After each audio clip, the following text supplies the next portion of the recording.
Well, good morning, everyone, and welcome to this Cardiff Life Business Club on this sunny day. I hope it finds you in good shape. Whatever travails we face, whatever difficulties and interpretations of what's going to happen, we all are pondering, at least there's sunshine, and that makes things just better in its own right. My name is Greg Ingham of Media Clash. We publish Cardiff Life, and welcome to our second Cardiff Life Business Club with more tales from the lockdown. This time, it's a hospitality special. And given the announcement, at least by the UK government yesterday, this is pretty timely to be discussing what might happen in hospitality from here. Our business clubs feature candid insights on how we're all seeking to navigate through and respond to these weird times, personally, professionally, managerially, times when we can all do with help. There is, of course, no monopoly on wisdom. So at last, in this great pause, we've seen some signs of businesses coming back or planning to, slowly, a bit groggily perhaps, but emerging nonetheless from hibernation, these 3 months plus, in which many businesses have been shuttered. Much of retail started last Monday, and look out for our Cardiff Life, Our Doors Are Open social media campaign, and a particularly evocative film we have about Cardiff coming back to life. Check also our Friday newsletters, which are a good way of promoting your opening up news via Cardiff Life. And yes, yesterday we heard the UK, which these days seems to mean the English government's exact guidance on social distancing, but especially for hospitality. Obviously vital for Cardiff and today's discussion topic. 1 metre plus, whatever that is. And who knows if that then will be applied by the Welsh government in Wales. We don't know. And of course, many businesses haven't been paused. Their professional services, for example, have largely continued and will be holding Cardiff Life business surgeries on financial planning. There's one coming up shortly on that. And then employment and HR, perhaps digital marketing, legal services, and a number of others. If you have a professional service, we have a client who has a professional service which would help others, particularly in these times, then please do talk to us. We seek to provide a platform to give expert advice on key business topics for free. Like all of our business clubs and surgeries, they will be available on our Cardiff Life YouTube channel shortly. Good luck and good wisdom to all Cardiff businesses. 2 more updates. Look out for our next Cardiff Life Business Club on July 15th, which is a property special. And of course, in the last week or so, our very big news is that we are running the Cardiff Life Awards online on July 9th, which is not far away, 2 weeks away tomorrow.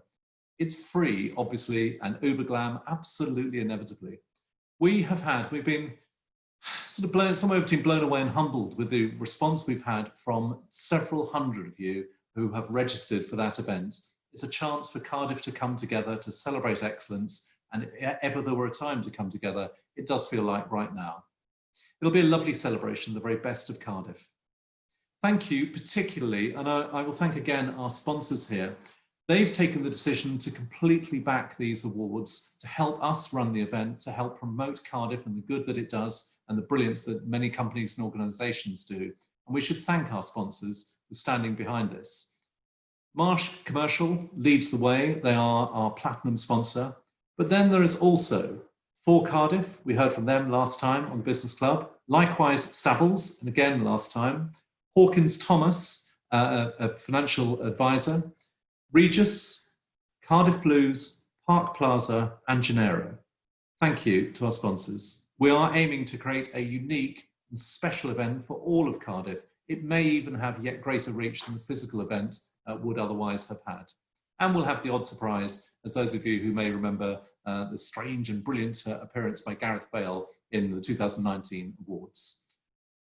Additionally, we've partnered with key food and drink suppliers in the city for deliveries and takeaway to ensure that we all share or try to share the same sort of experience on the night of July 9th. Interestingly, 10% of the proceeds from those official partners will be going to the charity category finalists. So if you think of it this way, we're trying to triangulate celebrating excellence, helping charities to the extent we can, but also helping hospitality as it rekindles itself. Our thanks initially to Coconut Tree, to Bar 44, the Vegetarian Food Studio, and to the Dough Thrower for getting on board for the big night. There are a couple more food and drink slots available, but they're limited. So please talk with Mel, and we'll put that on our email following this. Just contact us, and if we can get you in, we would love to, because it does provide that platform. Basically, we promote, you produce, charities benefit. Happy days. So we've got those coming up on July 9th. Please do join in and dress up as well. We'll be having a sort of a prize for the most uber glamorous individual, male, female, etc., so that we can enjoy an amazing evening where we can celebrate virtually the excellence in Cardiff. On to our speakers today. We'll be hearing, in this order, from Alistair Darby, Brain's Chief Executive, Kasim Ali, Waterloo Tea, Shamana Pallet, Ultra Comeda Group, and Jane Cook, Independent Food and Drinks PR Consultants. I'll be running short interviews with each, and please do send your questions through using the Q&A button at the bottom, and we'll cover as many of those as we can. Alistair, if we could invite you to the stage, as it were, let's have a chat. Good afternoon. So good. Yes, good afternoon to you. You've been Chief Exec since July 2018, so just coming up to 2 years.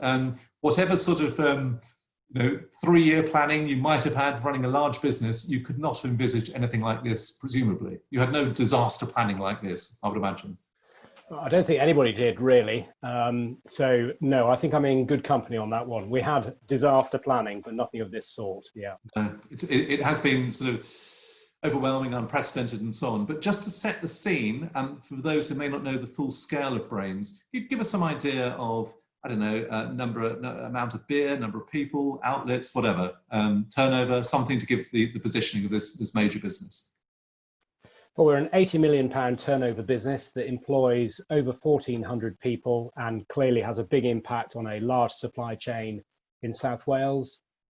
We own 160 pubs, and we brew, well, we always talk in barrels. A barrel contains 288 pints. So those of you who are quick on the draw, we brew something like 35,000 barrels of our own beer, but sell probably twice that amount of other people's beer as well, because we buy in lager and so on from people like Carling. So we're a very, very substantial business. And the risk of going too specific too early, presumably beer only lasts for a certain amount of time. So it's, you either have to get rid of it or stop making it in current times. Well, yes. I mean, that's been one of the many problems that we have had to deal with. We've got 160 pubs that have got cellars full of beer. And that matter was made actually even worse because we have a lot of pubs in city centre, and we had stocked up all of our pubs in preparation for the Wales versus Scotland home international, which was cancelled a day before the game. So, and then very quickly afterwards, people were discouraged from visiting pubs. So we had a peak amount of stock sitting in our pubs ready to be sold at that big weekend that we've not been able to sell. And, tragically, the vast majority, in fact, all of that beer is now out of date and frankly unusable. So we've got to take it all out, destroy it, replace it, start all over again. It's been it's a kind of horrible logistical issue that we're dealing with at the moment. But conversely, you took the brave and very early decision over your frozen stock, pretty much at the beginning of the pandemic. Can you just talk us through, explain what that was and why, and indeed how you did that? Well, when pubs were announced to be closed on that fateful day, Friday the 20th, that was just before Mother's Day. And we had the foresight to tell our pubs not to stock up for Mother's Day because we feared the worst. But despite all of that, we had pubs full of food, fresh food and frozen food. So the first thing we did was we froze down all the food we possibly could. And then when we saw that it was likely that pubs were going to be shut down for a very long period of time, and we started to get our heads around the coronavirus job retention scheme, and we realized that our managers were going to go on furlough and couldn't work, we worked out pretty quickly we couldn't have managers checking that the food in freezers was still safe. So within days, we made the decision to give away all of that stock to good causes. So we gave away, in that kind of first week after lockdown, something like £100,000 worth at cost of really good food that would have gone to waste if we hadn't done so. And it went to 30 to 40 good causes all across South Wales and West Wales. And it was absolutely the right call, because the truth is that all of that stock now would be dead. We'd have to throw it away, but we didn't. We got it out to good causes, and people, did amazing things to collect it and use it. And we feel really good about that because it would have just gone to waste. I mean, it was a very, as well as being a great thing in its own right, also managerially, it shows the value of decisive action. But presumably logistically, it was a bit of a mare trying to get all that frozen stock to various places in short order. Well, yes, but this is where I think necessity is the mother of invention. And because we were giving the food to kind of 40 to 50 local organizations, those organizations got themselves geared up really fast to come and collect the food from us in kind of refrigerated vans and lorries and vehicles and all sorts of things. We even had one situation where somebody carted a whole load of food away on a hand truck to a location kind of 100 yards down the road. So, I mean, the people moved really, really fast to take advantage of the opportunity and to put the food to good use. And it was a fantastic team effort, but, community working with our pubs, really, really uplifting. Tell us about the business and your overall, first of all, your financial assumptions, but then your planning assumptions about how you are gearing up and so on. So financially, you said you turn over of the order of 80 million. What will this, when's your financial year and what will this year look like in broad terms? Well, our financial year ends in September, and effectively, like pretty well all businesses in the hospitality sector, although we have sold a small amount of beer to supermarkets, we've effectively gone from 80 million of annual turnover to 0 annual turnover. So we've lost 4 to 5 months of turnover, and that's going to put a huge amount of strain on the business, as it would do any other business. So what we're doing is we've done everything in our power. When we went into lockdown, we very quickly, like every business did, worked out how do you react and how do you kind of stay resilient through a period of lockdown.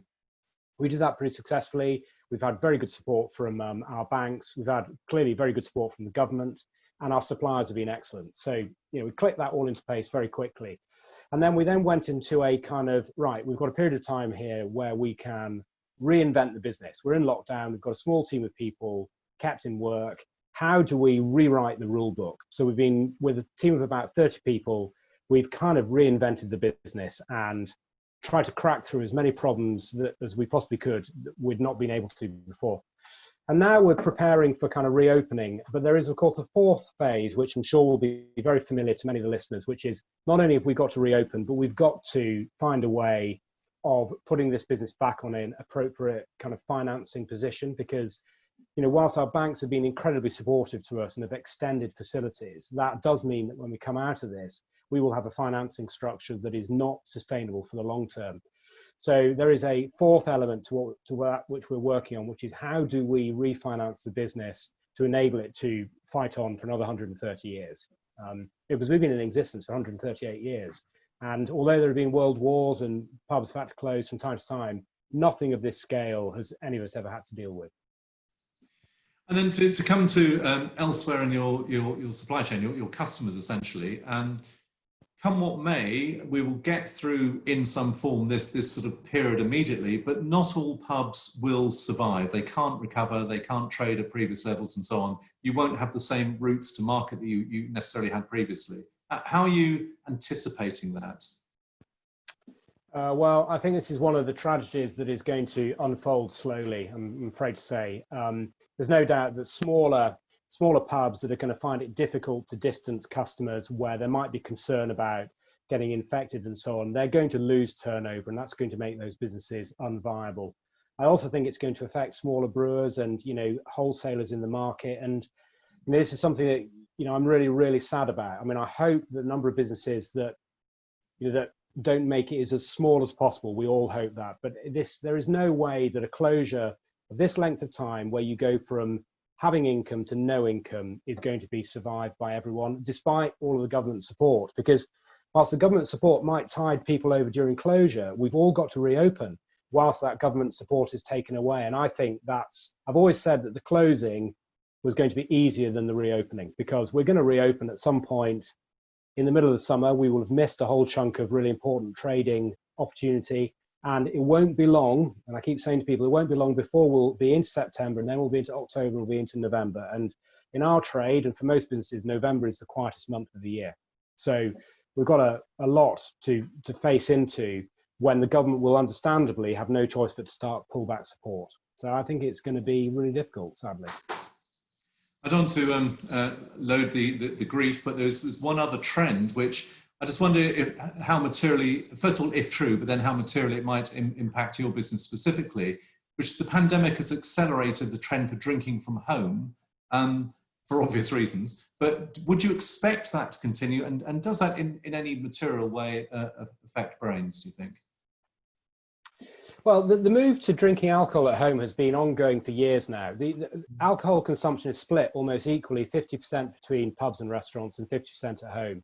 I think this will have accelerated that change, but I still believe that there will probably be a comeback, in that there is no escaping the fact that people will want to get out, they will want to meet friends and family, they'll want to be looked after. I mean, I'm sure all of us are now getting heartily fed up of cooking for ourselves. And so there is going to be, I'm sure, a slow but certain recovery in people coming back out to pubs and restaurants. It's going to take time. We're going to have to address anxiety, people's fear of going out. But, as I often say, that ultimately, how many of us met, our partners in a pub? And the truth is, a very, very large number of us. So that the simple social interaction that is made available by pubs and restaurants will continue. And I think it'll take some time to build back, but it will build back. We can't all sit inside forever. It's not human. We like being with other people for the most part. We'll discuss that sociability point, and I'm going to take a wild guess that you met your partner in a pub from what you've said. Yes, indeed. Yes, indeed. Yeah. Don't worry. I'm not going to delve into that, but I will ask you one. It's a sort of personal crossing over into professional question, which is, Brains is an incredibly important, iconic company in Cardiff. Do you feel a sense that you are having to take a leadership position on behalf almost of other businesses, because you're so much a frontline business, you're trading with so many pubs, restaurants and so on, it's an iconic brand and so on, that actually makes it even more important that you do the right things? Absolutely. I mean, we have a CSR responsibility, and right now, C for me stands for confidence, not corporate, in that, if we don't, when we're given the opportunity to reopen, if we don't put our best foot forward and get out there and reopen and start to play a part in reopening, then we would be failing in our duty. I mean, there is, of course, a commercial angle, but the truth is, in the early days, our estimate is when we reopen, we will be making a loss. So we're going to have to invest to reopen, but it's absolutely the right thing to do. And we've got to reopen and give people confidence that they can go back out again. And, we believe that will have a halo effect.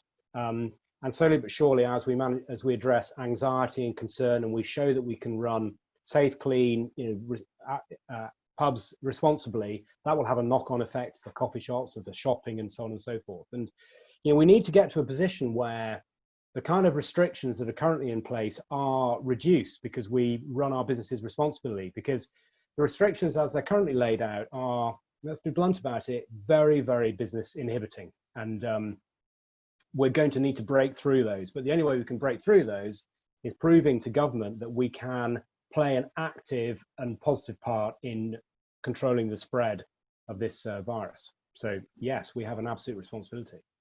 And again, this is another example perhaps of the pandemic accelerating a trend. We have noticed, particularly with both Cardiff Life magazine, but also with the awards, this greater focus on civic values of perhaps the larger companies, but all forms of companies stepping up. And I'll say it to you sort of publicly. I think it's great and inspirational to hear that, hear directly from you that is your perspective, because you have that iconic position. So that really, I'd ask you, Alistair, to step away, sir, if possible, and we'll come on to Kasim, and I'll bring everyone back for a panel discussion. And thank you. So thanks. Kasim, talking of civic connections and so on, you're a man absolutely very much on the circuit, helping to promote the sector. How has lockdown been for you personally? You haven't been able to fulfill that external role as well as your internal role within the business.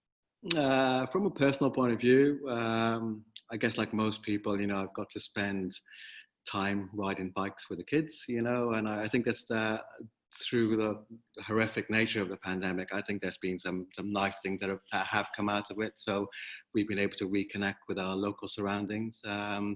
And also, I guess I've tried to employ a blank canvas approach. I echo a lot of what Alistair mentioned. So if you're going to ask me any of those questions, I can just ditto him if he's not into that.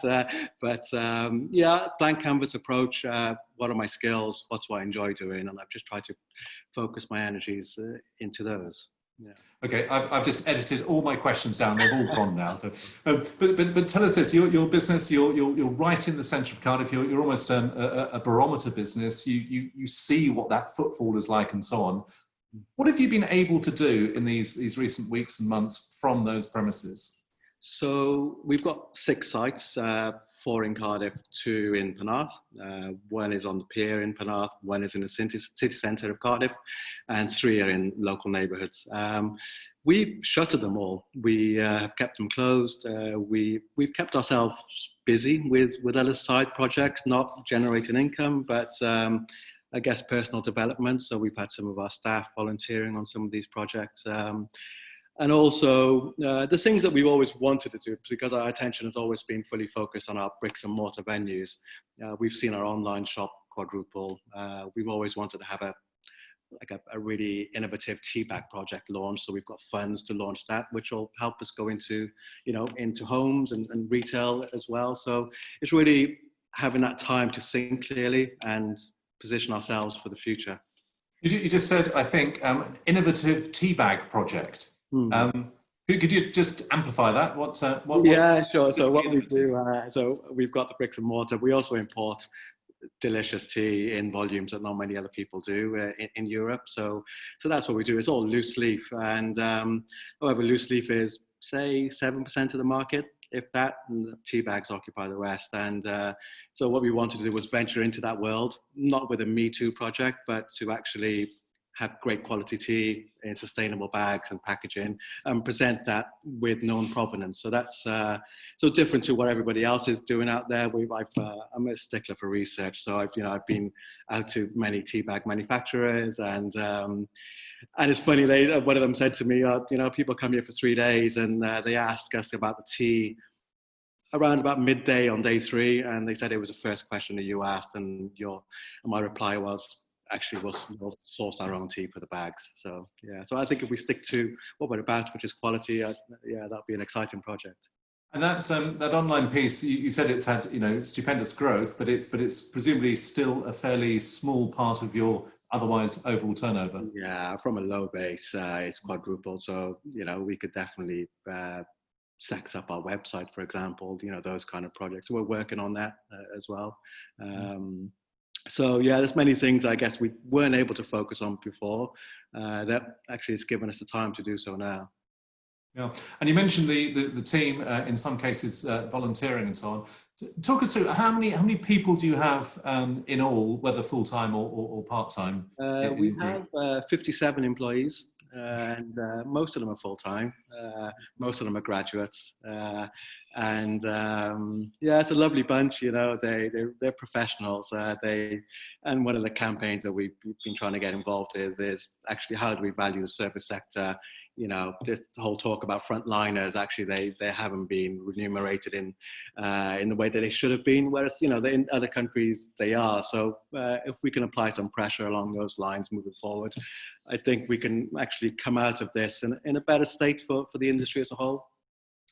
And I'm sure with your particular skills, communication has been a key part, as it is with anyone in business, trying to keep their team on side and so on. Beyond communication, do you have other sort of top tips for business owners watching this about how to engage with their teams as you start to emerge from lockdown? Yeah, I think that mental health is massive. So really, if there is, and there will be bad news, as Alistair alluded to, there's no hiding away from that. So in a sense, you need to embrace that and plan forward. So, I've just tried to be really honest that actually, guys, when we do open, the industry as a whole is realizing, say, 25 to 30% of previous turnover, and you can do the maths in terms of how many staff we'll need then. But when we do open in a couple of weeks, what we're trying to do is have our own delivery system so our guys can deliver, so we'll give as many people jobs as we can, and really to build up back to the levels to say that actually if you're not around when we first open, you'll be there hopefully soon afterwards. But so it's really going back to basics to start off with, making sure everything is incredible. You know, even things like quality control. So normally if you serve a dish and say it's not 100%, the customer's attention is somewhat diverted because of the surroundings and the service and the music and the Wi-Fi and all that kind of stuff. But actually, if it's in a brown cardboard box and it's delivered to your home and it's not up to scratch, then you need to focus on quality. So I see a lot of people transitioning to the takeaway and delivery model now, where I think customers just need to be aware that actually it'll take businesses time to really adapt to that. So, so yeah, our focus is on that, that actually let's be even prouder of our products moving forward. You've always struck me as a very positive, clearly a very energetic person, but have you personally also found this a really tough time? Good question. I think as soon as it happened, we've got friends in Shanghai. So as it was unfolding over here, they were just letting us know what was going on over there. We decided to close our doors on the 15th and 16th of March, so a week before everybody else, just because I'm a health professional by trade, you know, that's why I studied that. So I didn't want to be part of the problem. And at that time, I felt actually next spring is when we'll come back fully, you know, if that, you know, back to normal. So rather than fighting that, I think you just have to embrace it, accept that it's going to be a rocky road.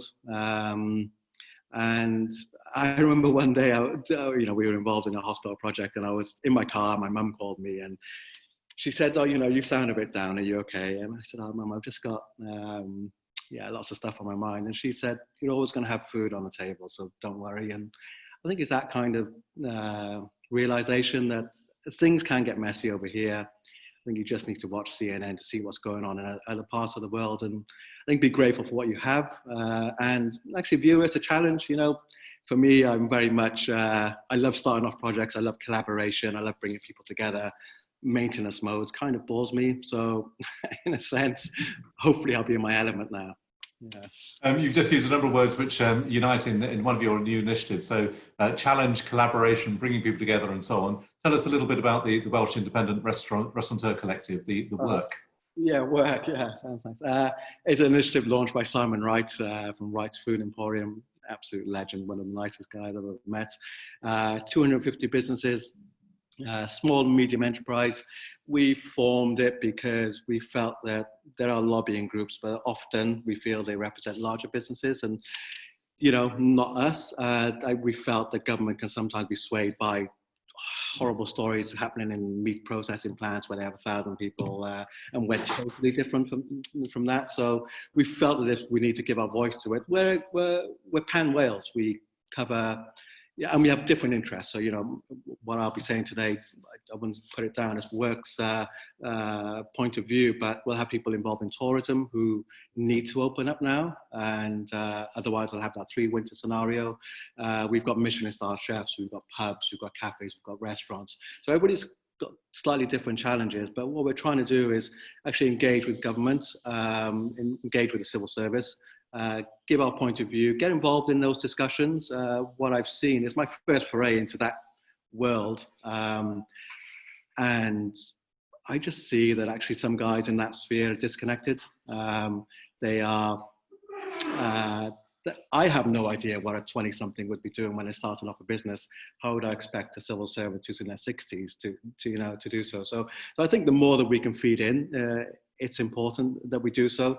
What we've done is we've, personally, I think a lot of Mark Drakeford's ideals sit comfortably with me.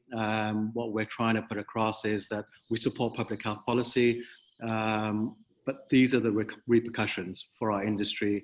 And if they believe in a foundational economy, a local economy, then these are the measures that we feel need to be put into place to be able to realize that. Well, thank you for that steer. If I could ask the marketing team, or marketing person really, who's watching this, if we can add a link to the work, the Welsh Independent Restaurateur Collective, so that others can follow up, both on, we'll do it on social media, but also on the follow-up email to this. And as you're talking, I also think we, as a business, should and could do something for the hospitality sector separately at the Cardiff Life Awards on July 9th to absolutely highlight the importance and brilliance of hospitality to the city. So you've prompted us to think like that, and you've given us a lot of good insights, Kasim. Thank you so much. If I can ask you to step back, and we'll bring forward Shimana now. Shimana, I see you there. I love that little frisson, that little pause where you think something's not going to happen. Well, she won't see. And it does. So, yeah, tell us a little bit about you, your husband and wife duo, Spanish bar, restaurant group, and so on. You're actually in Aber at the moment, aren't you? Yeah. So this is where we started, Aberystwyth, in 2001. Then we had another second branch open in Narberth. That was 2005. Since then we've got an online shop which we sell nationally. And then we opened in Cardiff 2016, I think, with the main bar, and then a little tiny gorgeous bar that we opened just before lockdown. So that was Vermouth. Was that Vermouth? Yeah. It's been a dream of ours for maybe 3 years. We've been working on that, and it all happened, and we could see the whole pandemic building up, across the world, as we were going through the final stages of the opening, and you could see what was coming. But we had a brief flowering. It was lovely, 2-3 weeks before we got shut down, sadly. But your plan is to return with that? Absolutely. I mean, it's tiny. The new bar's a tiny space, so in terms of social distancing, it doesn't really work. However, it only needs, we can probably operate with 2 or 4 covers in that venue. It really is that tiny. Maximum is around 10-12. So we're hopeful we'll be able to reopen as long as we're allowed to use the outdoor space, and that's what we're kind of keeping an eye out for at the moment. Is the council seems to have some really interesting projects and plans and proposals for using outdoor space, including pavements and opening up potentially the castle. I think that's still on the table, isn't it? So we're kind of hopeful that this will all go through and allow us to, open our doors. And likewise with Curado?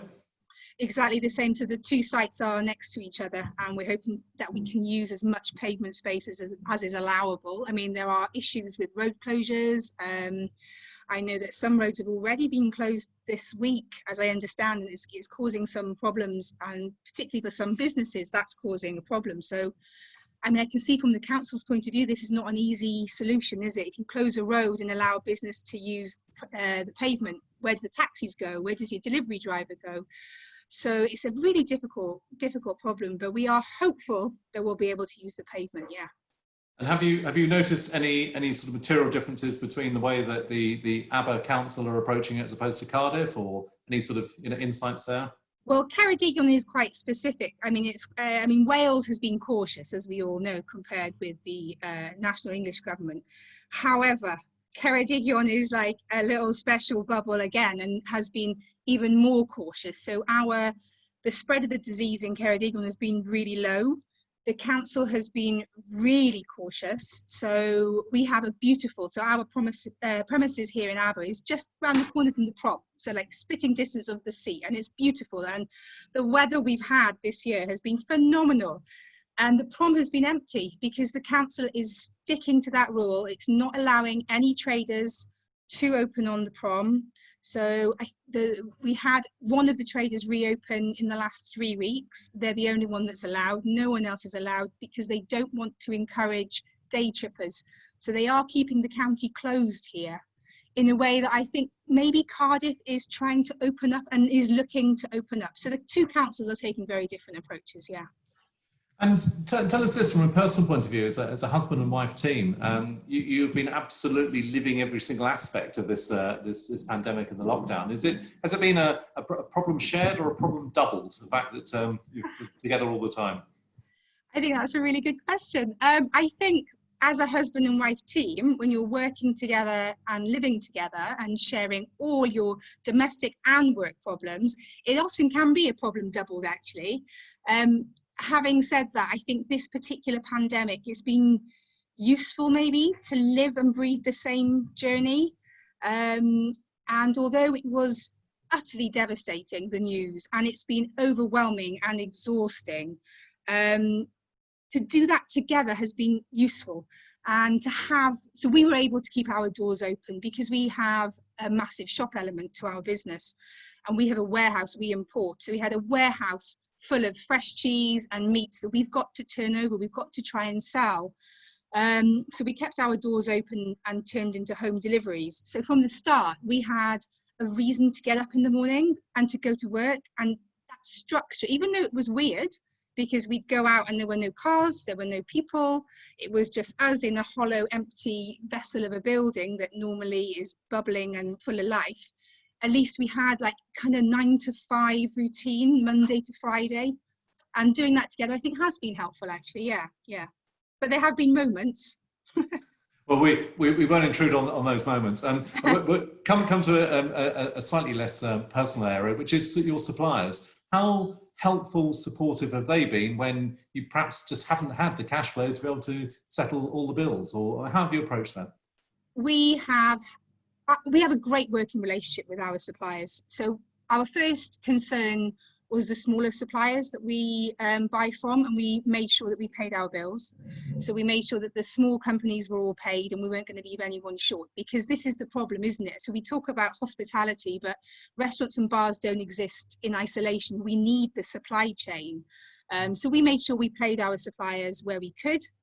And then some of the bigger companies that we deal with, we've negotiated some trade terms with them, and they've been really flexible in extending trade agreements and maybe collaborating with discounts and that kind of thing. It's been brilliant, because everyone's just come together, because you've got to, haven't you? This situation has forced everyone to just, I think it has, I know it's brought out the worst in some people, but I think for the most part it's brought out the best, and has made the world feel very much smaller, actually, and closer. Yeah. It certainly has. Shimona, for now, thank you. And I'll bring forward Jane Cook and then call you back for the panel bit at the end. Thank you. Thank you. Jane. Hello. Hello, and how are you? I'm good, thank you. How are you? Well, I'm pretty good, I think. As I say, at the very beginning, sort of buoyed up by the sunshine. It may be sort of facile, but I think it really helps. It really does. So tell us about what you were doing immediately prior and were expecting to do during that lockdown period that you're now not doing. So the summer for me traditionally is quite food festival heavy. So a lot of my clients are getting involved in food festivals themselves. So I'm doing work around what cogs they need to put out on those things. But also for the last couple of years, I've worked for a couple of food festivals. Abergavenny, the biggest one in Wales and one of the biggest in the UK, and also Biked, which is a festival that's been running the last 2 years in Cardiff, that's organised by the guys behind Dusty Knuckle. But last year we had 15,000 people in Sol Court on one Saturday. So it's a big undertaking, and it starts in about April, and the festival normally happens this month. So yeah, it's all changed this year.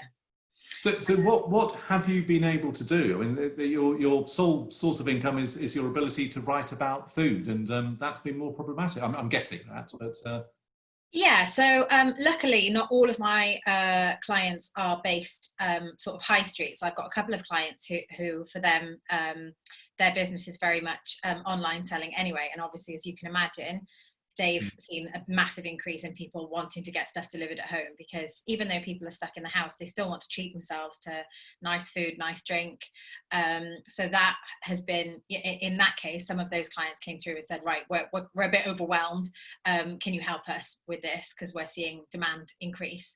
And then for the ones who were high street based, it's been all about trying to get those elements set up for them.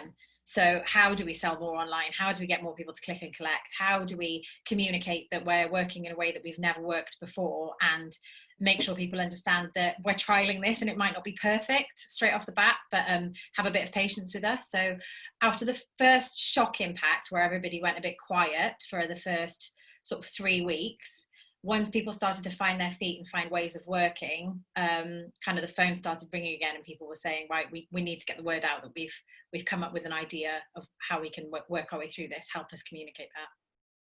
And presumably, for some clients at least, the battleground is now shifting to how you communicate when you'll be able to open, and what trading might look like.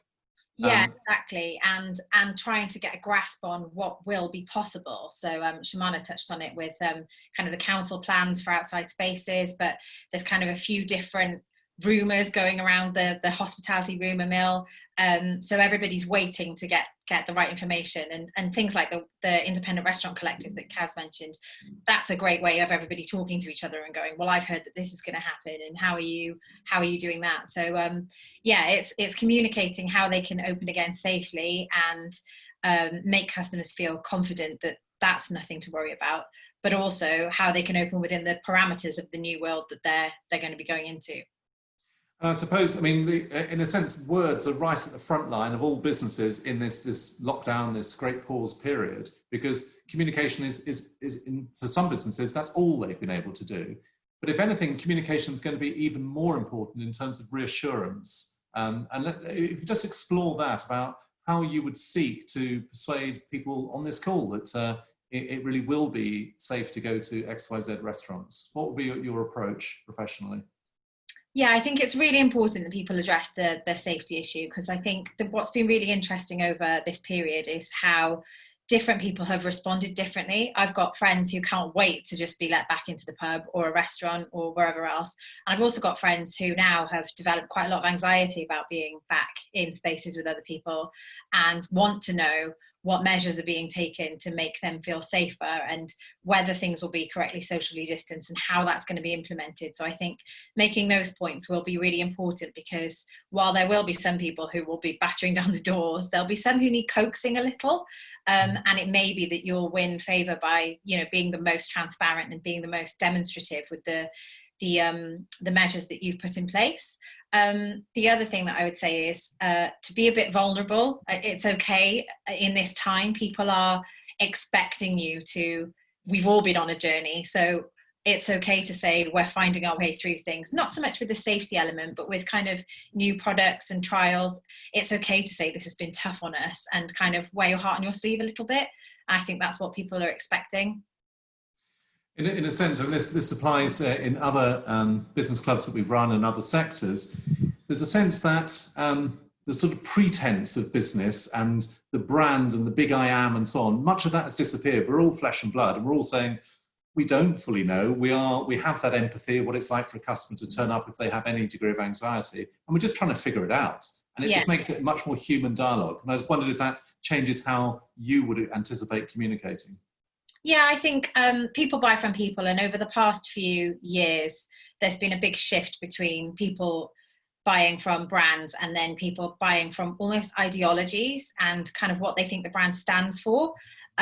So I think that's going to be even more to the fore after this, because people want to know, there's been a lot of talk on social media of remember the people that looked after you when you couldn't get your online shopping from the big supermarkets. Who was it that was able to deliver foods to your door? Remember those people who kind of stood by you and stood for the community. So I think that will be a big part of communication as we come through. And it's also interesting to see how you can still stand for your kind of brand values as things reopen. It doesn't have to all be about kind of coronavirus. You can still talk about what you stood for as a business before this all happened and how you're still standing for that as you reopen. Good. I think at that point, I'd like to bring back our other panelists into the open discussion. So if you could rejoin. Thank you. Just to pick up that last point and to ask you each this, do you buy the argument that lockdown has made everything local? And if so, does that provide an opportunity to you to actually reposition yourselves yet more deeply as the sort of spirit of a community? Do you see that argument? Maybe Alistair, I talked before about you being an exemplar sort of business and so on. Do you think that local will matter more going forwards?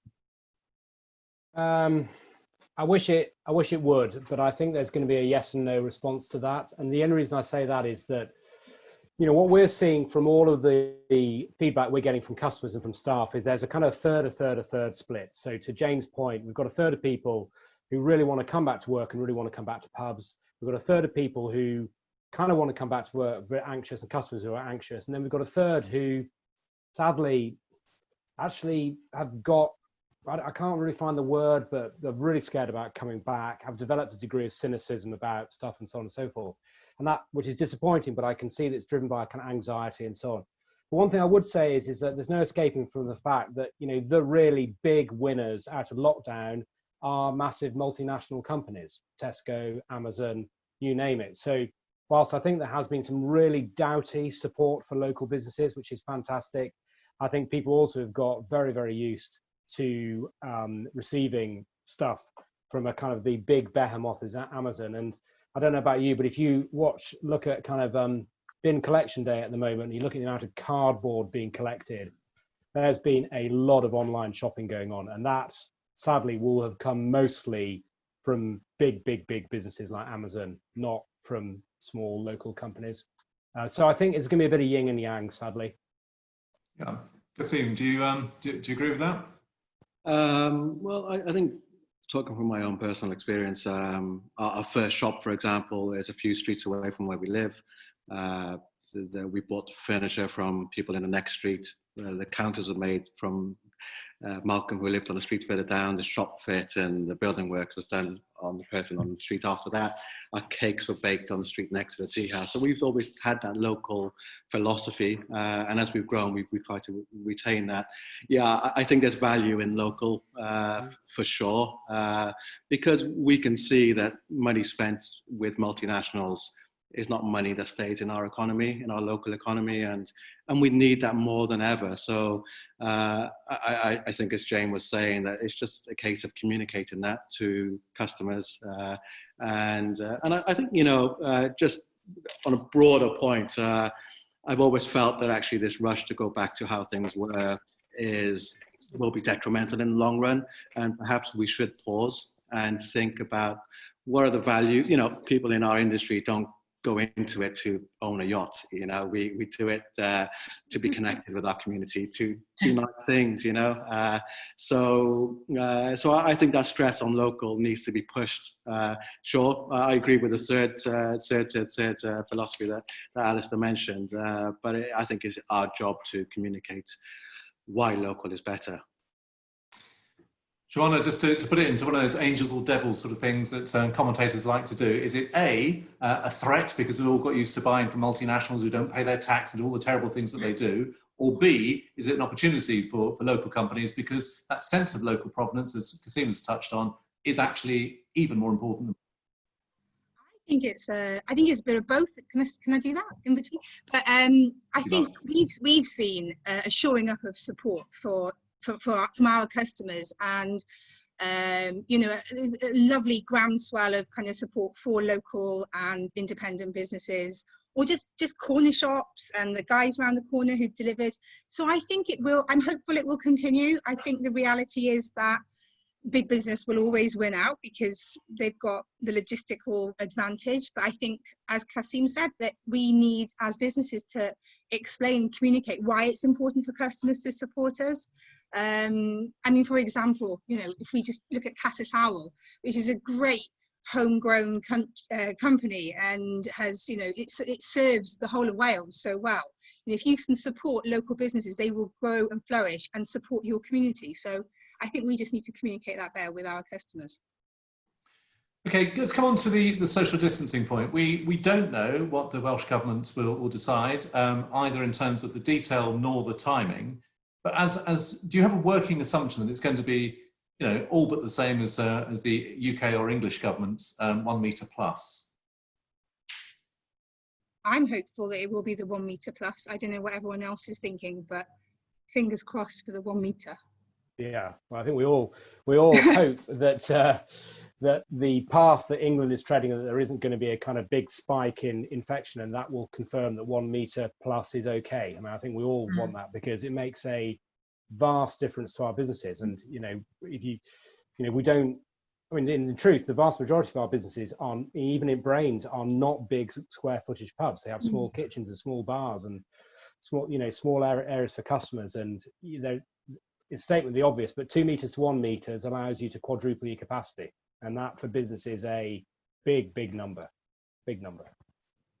So I think if I can say as well, I think that we need as people just customers and business owners, we all need to change our habits as well. You know, I think there's an emphasis on all of us to change how we shop, how we go about, and take some responsibility as well. You know, you don't just walk into the middle of a road, you check before to check there's not a car coming by. And I think we're going to have to change our habits. We can't just go out into the world and expect everything to just be safe. You know, business owners, we need to do what we can, and then when we're customers, we also need to do what we can as well, I think. Do you find any personal tension point between perhaps being cautious, thinking that, you know, later is better because the pandemic needs, you know, as much lockdown as possible, but then from a professional or business point of view, earlier is better because you need the trade? Do you find that dichotomy? If I can just come in, I mean, I'm keen to stress that I don't speak on behalf of the Welsh Independent Restaurants Collective, because there's an array of views on this. I think what we're calling for there is just engagement. Personally, I think 2 metre to 1 metre does make sense, but not right now, because the countries where it's happened, they have daily cases in their tens, they have a number of deaths in their single digits, and we're in our thousands and hundreds. So from a personal point of view, I don't think we're ready for that right now. Actually, Wales is probably more ready than England, bizarrely. You need to, you know, as a coherent public health policy, if Wales is going to be on a different track to England, I think we shouldn't look at New Zealand or Singapore, South Korea, because they're totally different societies. Let's look at Australia. No international flights, no travel in between states. And if you're going to lock down, you know, we've had a lot of time to be able to do so. We should be in a much better position now. We should be in the tens and the single digit numbers now, where 2 metre to 1 metre, you know, if there's not many cases around here, it's safe to go into a cafe or a pub.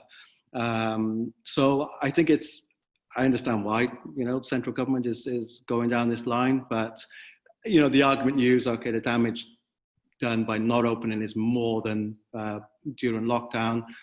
For me, that just highlights the failure of our system. You know, our economic, political, society is broken. So let's fix that rather than rushing into this. So I'd be happy with it coming in when cases are much lower.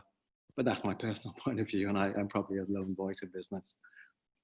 It is hard trying to navigate that balance. Also, that none of us, well, you may have a better insight, Kasim, I guess, with your health understanding and background, but most of us don't have that framework to know what actually is safe. And on the whole, caution probably is the more logical response, but it is inimical to business development. So that's the battle, I guess. Can I come on to one specific? I do think though Shimana makes a really powerful point that we are all in this together, and there's got to be a partnership. And I think one of the really striking things is that, you know, if you look at the absolute pressure A&E was under before this lockdown, and how now there is no A&E crisis. And, you know, what has happened is that, I mean, I think it's a really good thing. There surely has been a reawakening of not only one's responsibility to support the health system and to play your part in it, but also your responsibility not to be cavalier about your health. And I think the journey through this, and I think there is a mid-ground between what Kasima said, is that we're all in this together, and we have to both, as you say, have an economic and also a social system that works together holistically. And I think what we have seen is, although I agree with Kasim, the effect of the lockdown has been disappointing, arguably, because we should have less infections. There has been a reawakening, I think, of the personal responsibility we all have for our own health. And I think your point, Shimana, about crossing a road is absolutely spot on. It has reminded us that we are responsible as well for doing the right thing and playing a part. It's a very good point and very good amplification of Shimana's point. I want to come to a specific point about hospitality. This idea that all but certainly, we don't yet know for certain, that you'll be needing to record customer numbers and details. Can that work? Is that going to happen? Alice, I think you've got some pretty trenchant views on this. Yeah, I think this is potentially a nightmare in that. I think we, by good luck, really, more than anything, may have a system to be able to deal with this. But I think this is very sad that, in a sense, the track and trace technology, which has been so critical in successive countries like North Korea and the like, has not been established successfully in the UK. And I think that is a source of great disappointment. I mean, there are systems out there that work, and why we, a very wealthy nation, have we not got a proper track and trace system. And I think, there will be inquiries about that in due course. I think to privatize the problem by saying to pubs or cafes or whatever to record people coming in and out is both tragic, because I think that says we've not been able to establish something nationally, but also I think it's likely to create even greater anxiety in outlet than we need. And there are all sorts of issues with privacy of data. And I don't want to be in a position, I don't think any of us want to be in a position where we're putting a member of staff in a doorway to record customers' names and phone numbers, and there is tension, and tension that then leads to trouble, and that's the last thing we want. I don't think that is a great result, really. I think we should be better than that, and I think that's Kasim's point. And one related point then, what about putting a member of staff on the door to check your temperature as you come in? Is that one, is that likely, and two, is it in any way realistic?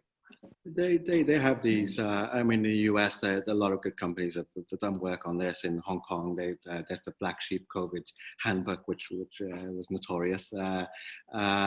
You can take a paracetamol and reduce your temperature. You can cycle there and you'll have a higher temperature.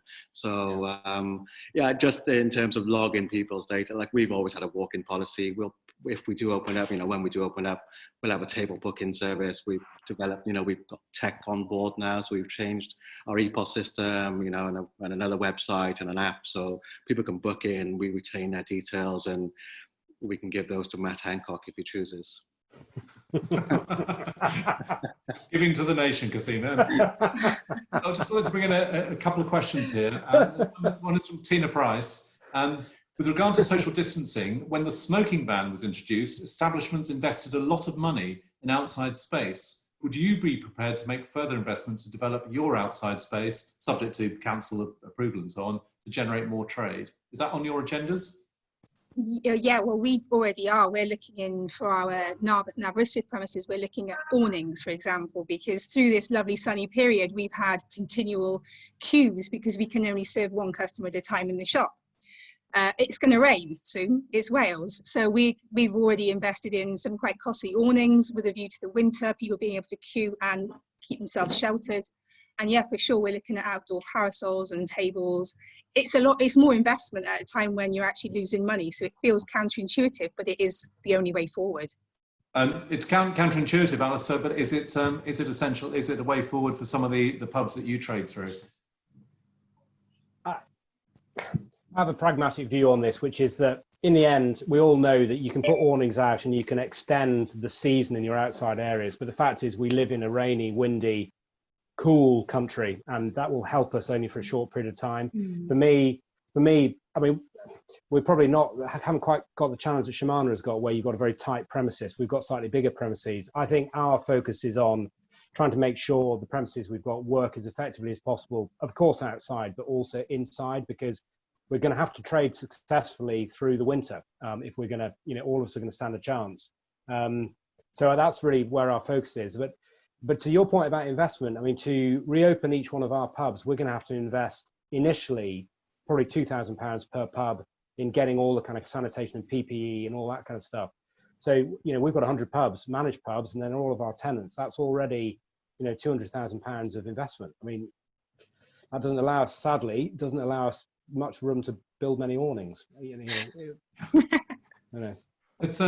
Let's come out. Sorry, there's one other observation from Tina. She said, and I think this is meant as a positive, but others of a more ideological nature may not see it that way. Amazon have installed thermal cameras at their fulfillment centres. This is a very effective solution. How Amazon's work practices work may or may not be appropriate for hospitality. Who knows? We'll discover.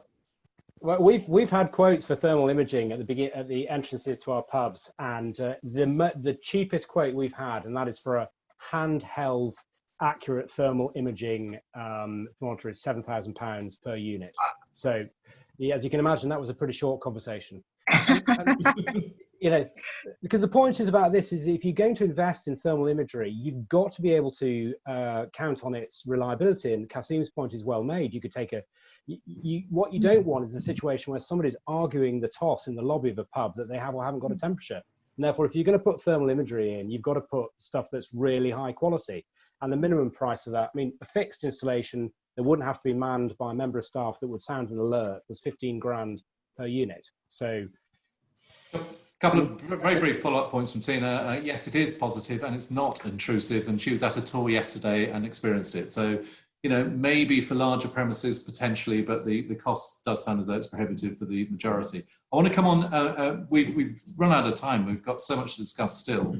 But I want to come on to this final point that we found it touching for Cardiff Life, just experiencing and knowing about the good that people and organisations have been doing in these difficult times, creating clever ways to support and help where they can. And we've been sharing those using the hashtag Cardiff Together on our emails and social media and so on. I would just like each of you perhaps to share a couple of brief points about the good that people have been doing. Shimon, let's start with you. So for me, as an outsider, really in the Cardiff life scene, is seeing what actually Kasim and a huge team of Cardiff restaurateurs have done and collaborated and fed the NHS staff. I mean, it was phenomenal. The teamwork, the hard work, the dedication, and the love that went into that was really humbling to watch and lovely. Yeah, well done, Kasim.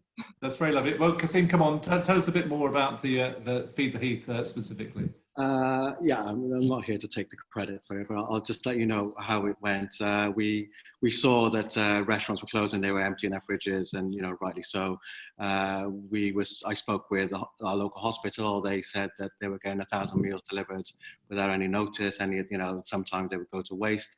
So we partnered up with 25 local businesses. We developed a delivery system, small kitchens all working together. We had a GoFundMe page. We raised £75,000. We delivered 53,000 meals, 15,000 desserts to Heath Hospital, Clondalk, and the Principality of the Dragon's Heart. We had 1,600 individual donations. And it was really, when we go back to local, one of the previous questions, I think that, as the hospital I was born in, my kids were born there, and I think that as a community, I think we just showed that actually hospitality is our core. So we want to feed people, and clapping on a Thursday evening wasn't good enough for all of us, so we just did. But it was a great, and in a way that when we all had that shared goal, it is much easier. Collaborations are much easier that way, and the ideas that were being fed in by everybody involved, all of us were learning from them. So it quickly developed from a small idea to taking over 2 months. It's a truly superb initiative, and congratulations from, I'm sure, all of us on that. Jane, if you have a particular cafe in mind for your anecdote. Yeah, they're not a client of mine, but there's a cafe in Cardiff called Wild Thing in Grangetown, set up by a girl called Lauren Saunders, and her kind of mantra is that it's food for good with social goals. And so she was very vocal in saying, well, I can't do the cafe side of things at the moment, so I'll do the social goals and I'll feed the community. So she's been preparing loads of meals for people in kind of disadvantaged positions and kind of financially insecure people, to make sure that they're well fed and that they've got healthy food during lockdown, particularly people who are shielding. And yeah, she's done an amazing job, and I was just really bowled over by the fact that she just kicked straight into gear and was like, well, this is what I'm doing now. It was really good. The good that people do is quite humbling, and I think, Alistair, you've got a slightly different take on this, about one of the effects of this period and how people have been thinking about it. Yeah, I think this is a good thing, by the way. I think we've all become more vulnerable, and we've realized our vulnerability, and that has created all sorts of really, really positive things. People working together, helping each other out. And for me, one of the things that's been most striking, we have regular connection with our staff through an app that we've got, that we were very lucky to have got up and running just before lockdown. And what we've been able to do and what we've seen is people much more prepared to talk about the anxiety they're feeling, the pressure they're under. And that has created a kind of network of people who are feeling mental stress, helping each other. And that often is as best a solution as anything, when people who are suffering similar problems can share that load. And I think that vulnerability and people's preparedness to talk about their mental health has blossomed during lockdown. And I think that is a really good thing, because it's always been difficult to get people to talk about it. But now I think people are much more open to it. They're much more prepared to talk about what's on their mind, what they're scared about.